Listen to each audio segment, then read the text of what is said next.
Kami dari kelompok 6 akan menjelaskan tugas presentasi dari buku Sejarah Gereja dari halaman bab 41, bab 41 hingga bab 46. Namun sebelum itu kita mengetahui secara garis besar apa isi dari bab 41 hingga bab 46, di mana dalam bab 41 menjelaskan mengenai pembaruan gereja di Belanda. Namun ada beberapa hal yang menjadi penghambat pembaruan gereja di Belanda. Kemudian pada bab 42 membahas mengenai agama Protestan Calvinis di Belanda, di mana terdapat pertentangan antara golongan-golongan Protestan untuk merebut kemerdekaan kebangsaan. Dan pada bab 43 menjelaskan penghambatan dan pertikaian antara gereja Calvinis, di mana janji edik kekal dicabut oleh Louis XIII dengan melarang golongan Calvinis berorganisasi secara politik. Nah, pada bab 44 menyatakan bahwa gereja Katolik berusaha memperbaiki keburukan. Selain itu, gereja Roma menolak ajaran Injil mengenai keselamatan oleh rahmat saja. Nah, dalam bab 45 menjelaskan bahwa gereja Anglikan memperlihatkan perbedaan antara bentuk dan golongan. Calvinis menuju arah penyingkiran segala masalah yang masih kaitannya dengan Roma. Dan pada bab 46 ini menjelaskan mengenai misi Katolik Roma. Pada bab 41 saya akan membahas tentang pembaharuan gereja di Belanda. Pada bab 41 ini saya akan membahas 4 poin, yaitu poin yang pertama, keadaan politik dan awal reformasi. Pada masa Kaisar Karel, Belanda berada di bawah kekuasaan Spanyol dan semua jabatan penting dipegang orang Spanyol. Pengaruh pemikiran Erasmus dan gerakan rohani sebelumnya membuat ajaran reformasi dari Luther, Zwingli, dan Calvin mudah diterima. Karena itu, banyak orang Belanda mulai tertarik pada pembaharuan gereja. Berikut pada poin yang kedua yaitu hambatan baru. Antara tahun 1540 sampai 1550, pemerintahan Spanyol menindas keras para pendukung reformasi, baik yang ditangkap dan dibunuh. Namun, penganiayaan ini justru memperkuat semangat mereka. Banyak pengikut melarikan diri ke Jerman dan Inggris untuk membentuk jemaat baru. Ketika Raja Philip berkuasa, penindasan makin keras sehingga memicu perlawanan rakyat. Poin yang ketiga yaitu masa Calvinis di Belanda. Pada pertengahan abad ke-16, ajaran Calvin semakin berpengaruh. Tokoh seperti Guido de Beres mulai pengakuan iman Belanda dan Petrus menyusun tata ibadah jemaat. Karena tekanan dari pemerintahan Spanyol, banyak orang Calvinis beribadah secara sembunyi-sembunyi. Tahun 1566 terjadi perlawanan berupa penghancuran patung-patung Katolik seperti Katolik sebagai bentuk protes.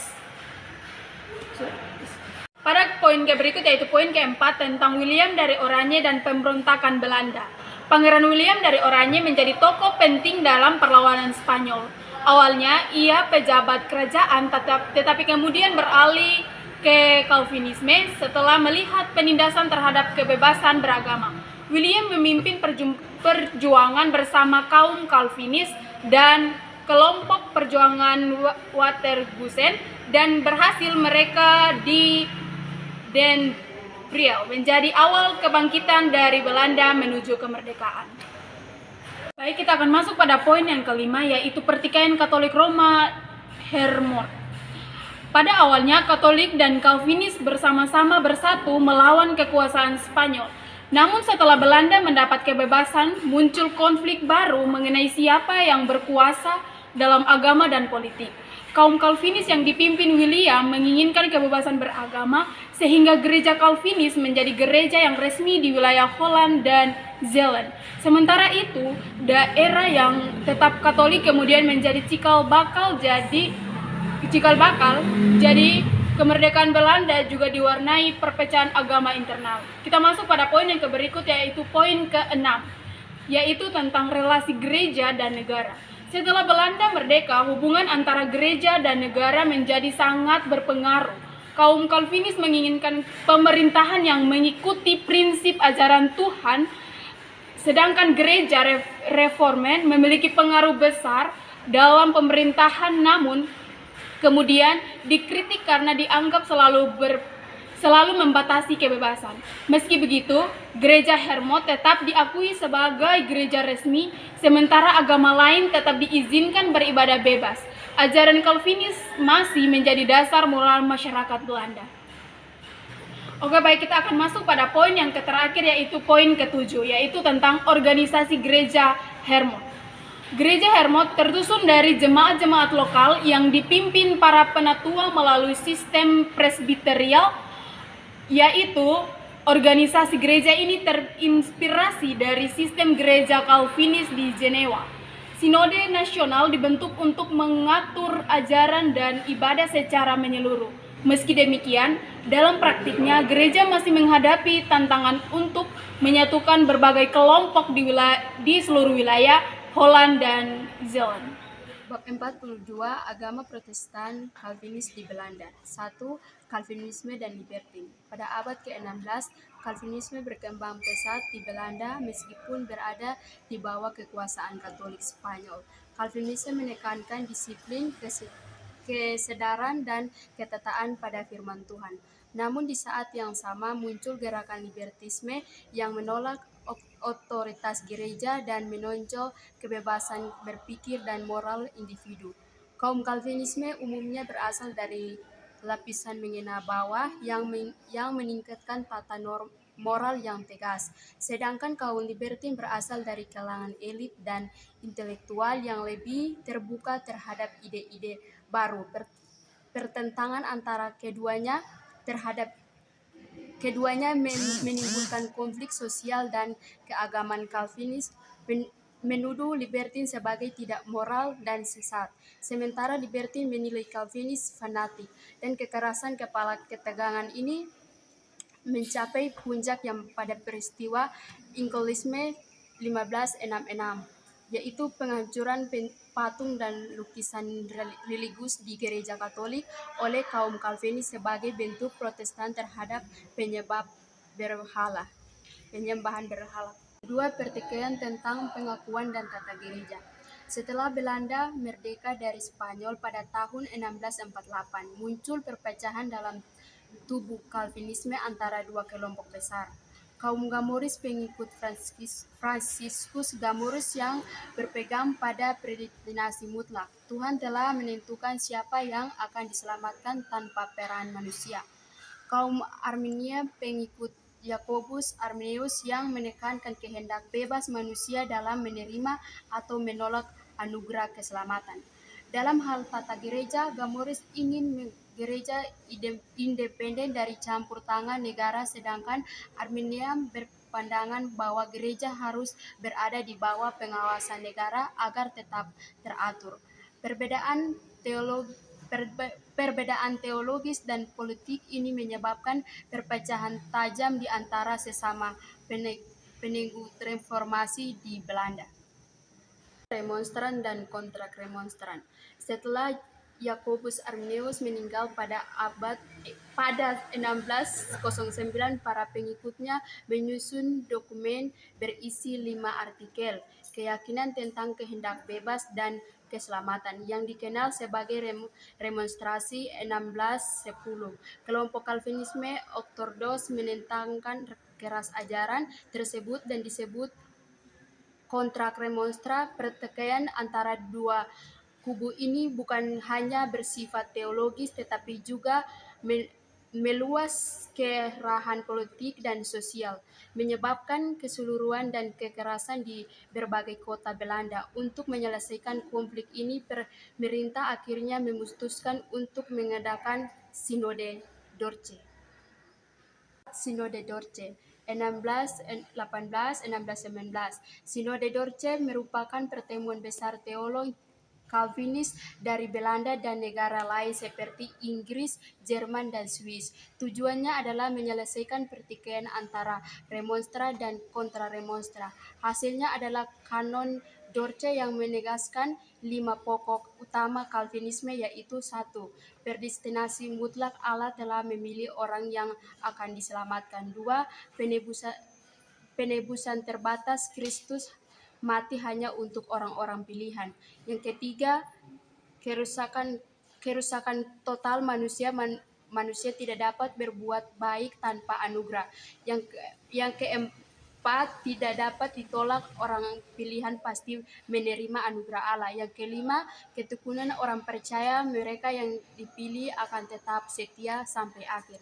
Sinode ini secara resmi menolak ajaran Armenia, mengusir kaum remonstran dari gereja, dan memasukkan beberapa tokohnya penjara atau pengasihan. Namun keputusan ini juga memperkuat posisi Calvinisme ortodoks sebagai dasar iman gereja reformasi Belanda untuk waktu yang sangat lama.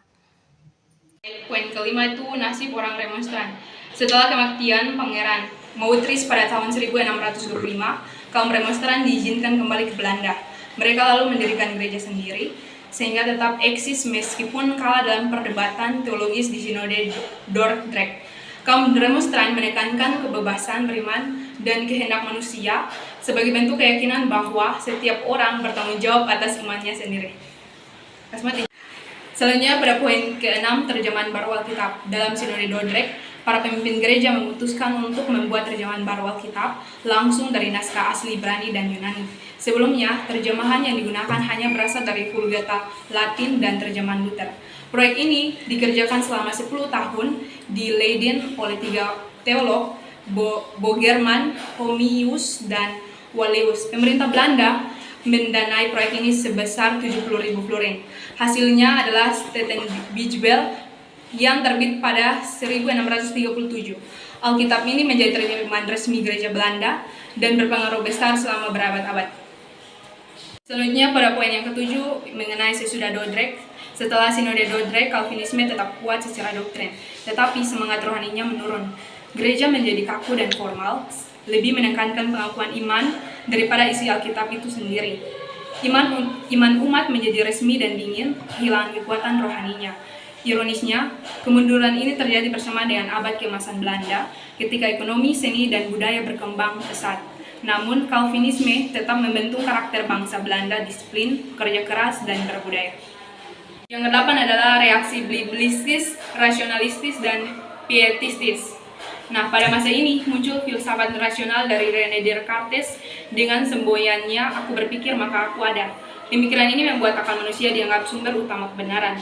Sebagian teolog mulai menyesuaikan ajaran gereja dengan logika manusia, menimbulkan konflik dengan tokoh-tokoh seperti Boethius. Akibatnya, khotbah tentang salib dan kekuatan iman mulai melemah.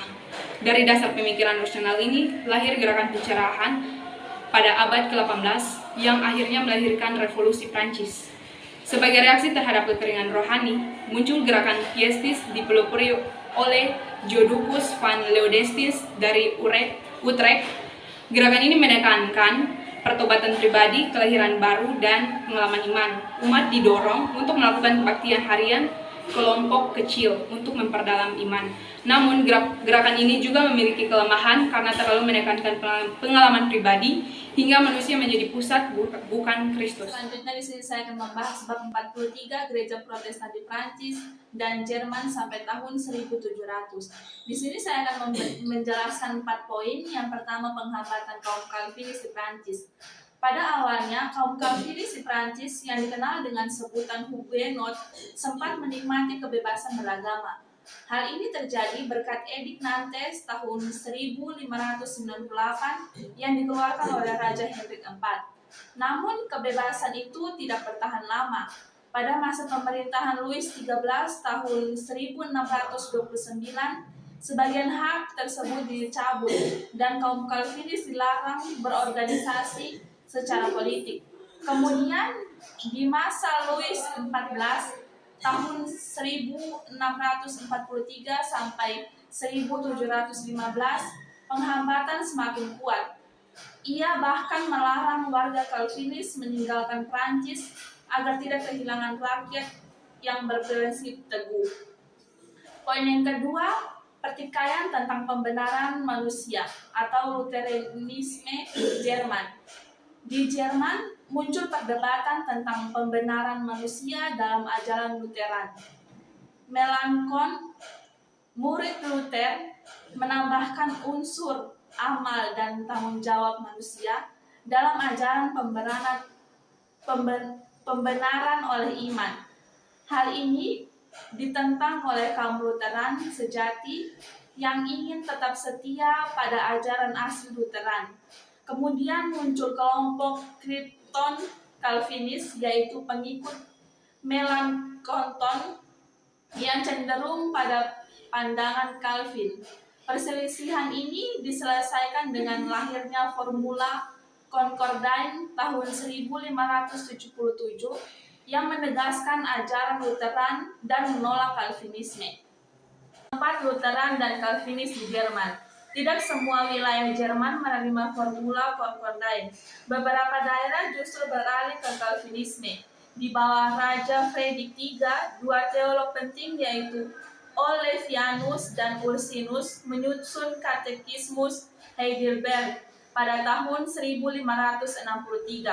Katekismus ini menjadi pedoman bagi gereja-gereja yang disebut Reformed, yang menekankan reformasi tidak hanya pada gereja, tetapi juga pada masyarakat.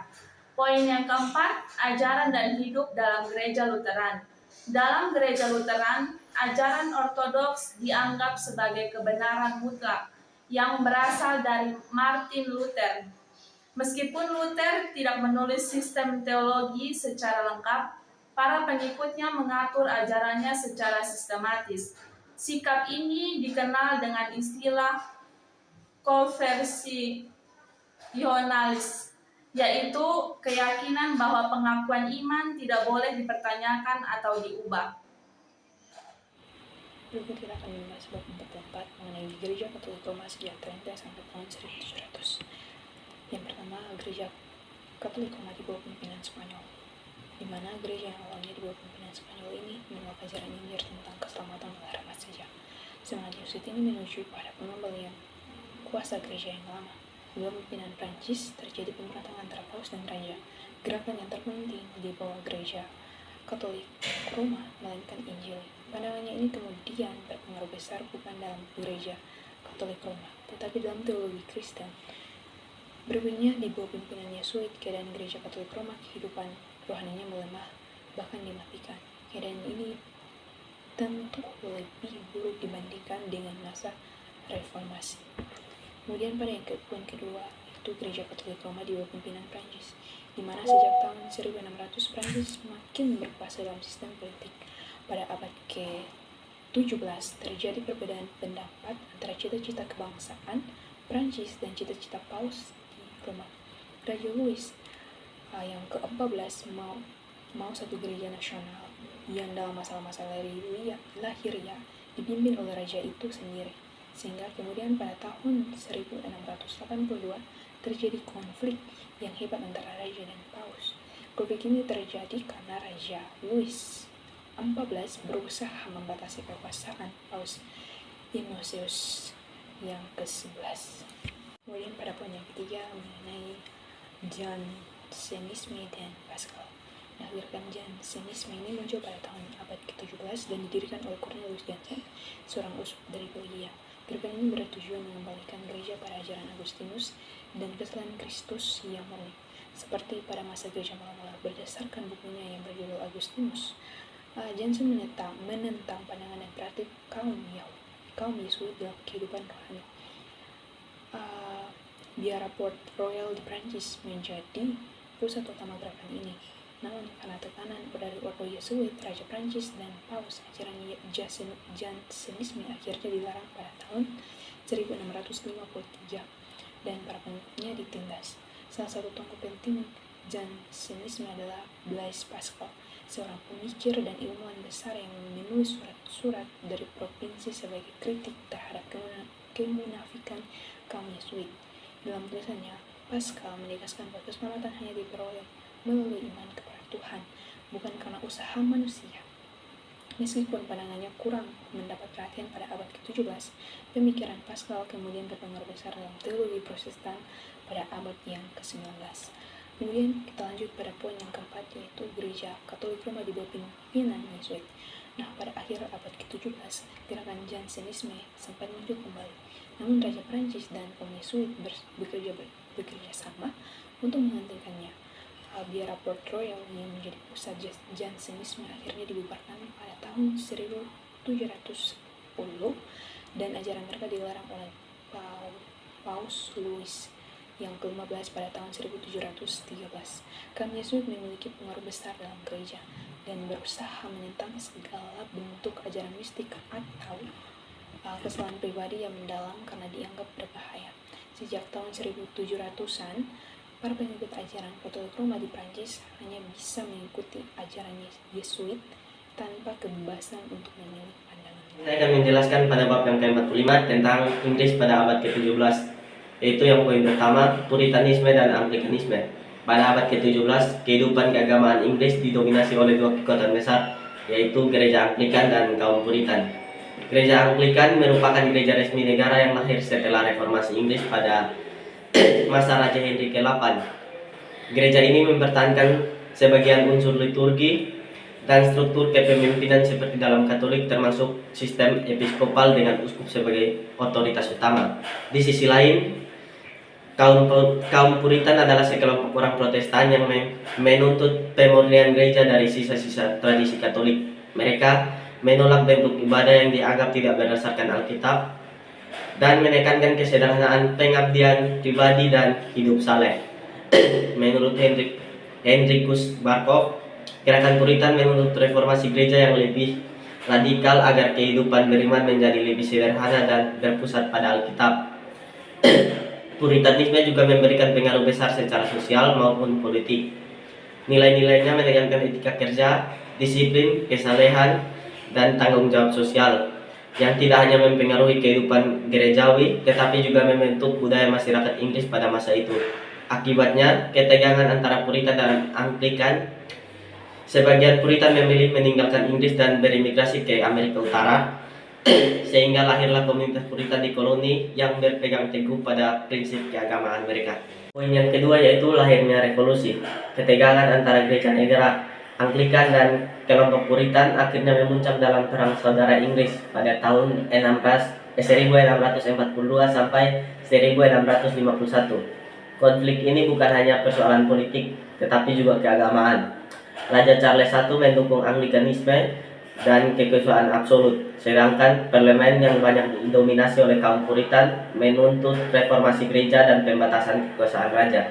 Perang ini berujung pada eksekusi Raja Charles I pada tahun 1649 dan munculnya pemerintahan republik di bawah pemerintahan Oliver Cromwell yang dikenal umum sebagai Commonwealth. Kaum Puritan yang berkuasa dalam parlemen berhasil menegakkan reformasi keagamaan, membuka ruang bagi kelompok non-Anglikan untuk berkembang, dan membatasi dominasi gereja Anglikan sementara waktu.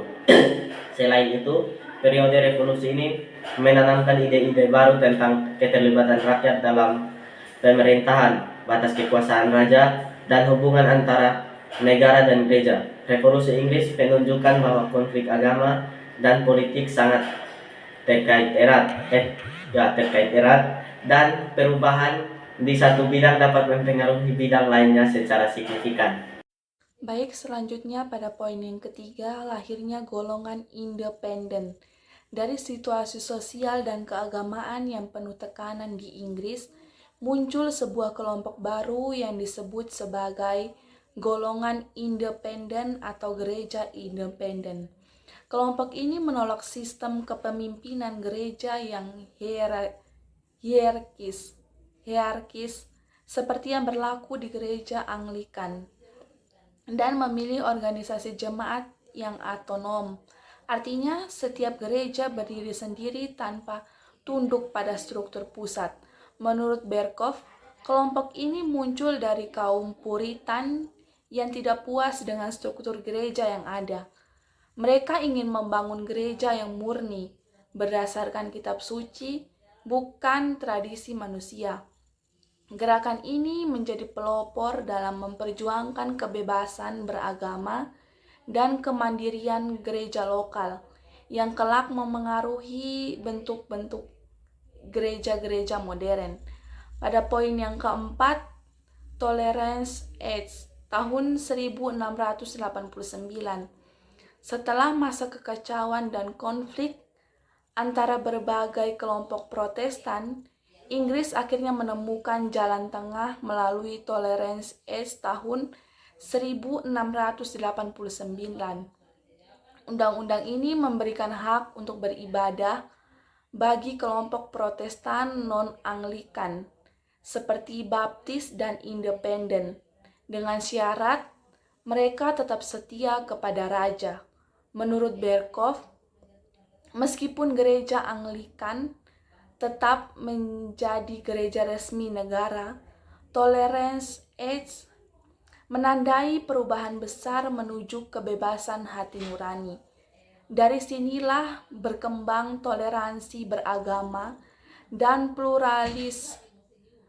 pluralisme keagamaan di Inggris, menjadi dasar penting bagi kebebasan beragama di dunia modern. Ya, teman-teman, selanjutnya di bab 46 ini misi Katolik Roma dan kolonisasi di Amerika pada abad ke-16 dan 17. Di sini saya akan menjelaskan, pada abad ke-16 dan 17, bangsa-bangsa Eropa itu seperti Spanyol, Portugal, dan Prancis itu melakukan penjelajahan kolonisasi besar-besaran di benua Amerika. Tujuan utama mereka itu bukan hanya mencari kekayaan, tetapi juga menyebarkan Injil Katolik mereka. Nah, tujuan kolonisasi ini saling berkaitan dengan iman. Di satu sisi, gereja ingin menyelamatkan jiwa, tapi di satu sisinya lagi, kerajaan ingin memperluas kekuasaan mereka. Tapi di dalam prakteknya, di dalam kehidupan nyatanya, misi rohani itu sering bercampur dengan ambisi politik dan ekonomi, sehingga muncul dampak positif dan negatif bagi masyarakat lokal. Nah, Gereja Katolik ini melihat penemuan dunia baru sebagai kesempatan untuk misi penginjilan mereka. Maka banyak ordo religius diutus ke Amerika. Ada 2 ordo. Yang pertama itu Ordo Fransiskan dan yang kedua itu Ordo Yesuit. Nah, Ordo Fransiskan ini dia lebih fokus pada perwartaan Injil dan pendidikan di penduduk aslinya. Sedangkan Ordo Yesuit ini dia terkenal dengan pendekatan yang intelektual, pendidikan, dan metode misinya mereka itu lebih menghargai budaya lokal. Selanjutnya ada satu contoh tokoh Kristen sejati, yaitu namanya Bartolomeo de las Casas. Nah, Bartolomeo de las Casas ini seorang imam Dominikan yang membela hak-hak penduduk asli, dan dia juga salah satu tokoh yang menentang perbudakan. Ia menegaskan bahwa semua manusia itu sama di mata Tuhan. Nah, tapi penyebaran agama Katolik ini tidak lepas dari konflik moral dan politik. Banyak misi yang berjalan berdampingan dan penaklukan dan kekerasan kolonial, sehingga pada saat itu banyak muncul pertanyaan tentang misi agama ini nih bener nggak demi keselamatan atau demi kepentingan kekuasaan aja. Nah, seperti itu teman-teman. Nah, selanjutnya di sini ada dampak misi Katolik. Nah, setelah itu dampak misi Katolik ini membawa 2 sisi. Yang pertama itu sisi positif dan sisi negatif. Di satu sisi itu mereka itu ingin memperkenalkan iman dan kemajuan sosial. Tapi di sisi lain, mereka juga membawa sejarah, membawa luka, karena penyebaran itu disertai dengan kekerasan dan pemaksaan. Jadi, sejarah ini mengajarkan bahwa pewartaan iman harus dilakukan dengan kasih, dengan keadilan, dan menghargai budaya lokal setempat. Nah, seperti itu teman-teman. Terima kasih. Baik, untuk bagian kesimpulannya, perubahan gereja dan tumbuhnya agama Protestan di Eropa dan Amerika pada abad ke-16 sampai ke-17 adalah peristiwa yang sangat besar. Ini membentuk aturan moral, sosial, dan politik pada zaman sekarang. Peristiwa ini menunjukkan betapa pentingnya kebebasan beragama dan kekuatan rohani yang selalu terkait dengan politik. Tetapi perubahan ini juga membawa masalah seperti pertengkaran antar kelompok, aturan agama yang terlalu kaku, dan penyalahgunaan kekuasaan oleh agama dan negara. Penting untuk toleransi dan bicara baik antar agama. Meski ada kemunduran iman di beberapa tempat, semangat dan perubahan tetap menjadi salah satu dasar perkembangan rohani dan budaya negara-negara barat, sehingga membuat pengaruhnya sampai ke dunia sekarang. Oke, untuk tanggapan kritis, sejarah perubahan gereja di Eropa dan Amerika pada abad ke-16 dan sampai ke-17 menunjukkan hubungan yang sangat rumit antara agama, politik, dan budaya.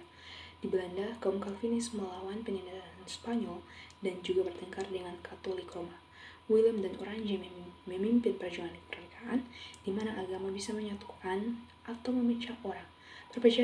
Perpecahan dalam Calvinis, seperti antara Gomares dan Arminian, plus konflik di Prancis antara Huguenot dan Raja, menunjukkan reformasi bahwa masalah sosial dan politik besar termasuk ketidaktoleran dan penindasan. Di Inggris, ketegangan antara Anglikanisme dan Puritanisme akhirnya di revolusi yang ubah kehidupan agama dan politik. Gerakan lain seperti Pietisme dan Rasionalisme menunjukkan perkembangan iman yang sulit antara pegang tradisi lama dan terima ide baru. Misi Katolik di Amerika sering jadi alat penjajahan, membuat sekolah dan masyarakat baru, tapi juga menghancurkan budaya asli. Era ini ingatkan kita bahwa perubahan agama sering bawa biaya.